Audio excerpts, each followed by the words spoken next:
जनवरी 29। हमारे प्रतिदिन की रोटी मिनिस्ट्रीज की ओर से आप सभी को नमस्कार।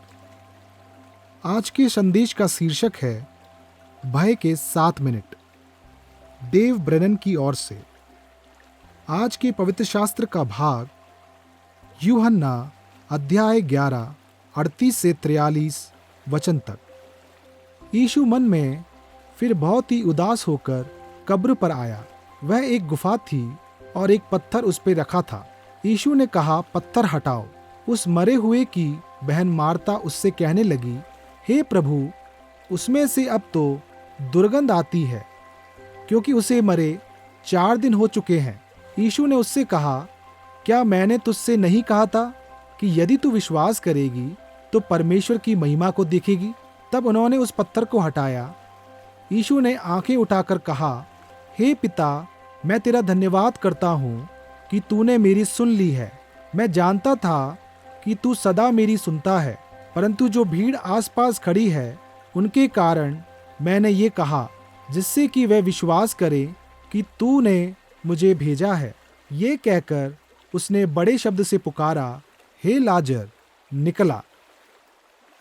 मुख्य वचन इब्रानियों अध्याय 4 वचन 16। इसलिए आओ हम अनुग्रह के सिंहासन के निकट हियाब बांध कर चलें कि हम पर दया हो और वह अनुग्रह पाएं जो आवश्यकता के समय हमारी सहायता करे।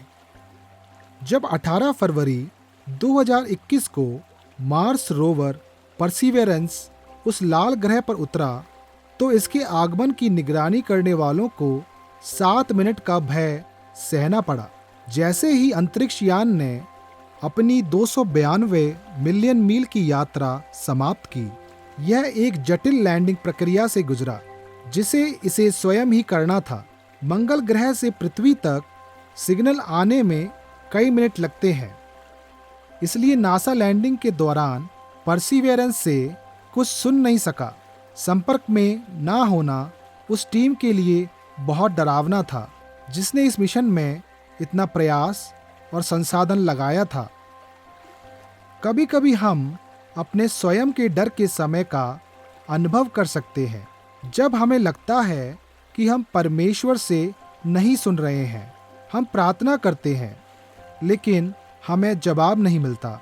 पवित्र शास्त्र में हम पाते हैं कि लोगों को उनकी प्रार्थना के उत्तर जल्दी मिल जाते हैं और जिन्हें लंबे समय तक उत्तर नहीं मिल रहा था। देर से आने वाली प्रार्थनाओं का शायद दिल को छूने वाला उदाहरण, जिसने निश्चित रूप से मरियम और मार्था के दिलों में खौफ पैदा कर दिया था, जब उन्होंने यीशु से अपने बीमार भाई लाजर की मदद करने के लिए कहा। यीशु ने देर की और उनके भाई की मृत्यु हो गई। फिर भी 4 दिन बाद मसीह ने लाजर को पुनर्जीवित करके उत्तर दिया। हमारी प्रार्थनाओं के उत्तर की प्रतीक्षा करना कठिन हो सकता है, लेकिन परमेश्वर हमें दिलासा दे सकता है और हमारी मदद कर सकता है जब हम उसके अनुग्रह के सिंहासन के पास विश्वास के साथ पहुंचते हैं कि हम पर दया करे और उस अनुग्रह को पाएं जो हमारी आवश्यकता के समय हमारी सहायता करे।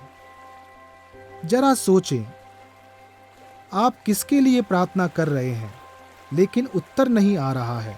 जब आप उसकी प्रतीक्षा करते हैं तो परमेश्वर आपके विश्वास को कैसे बढ़ा सकता है।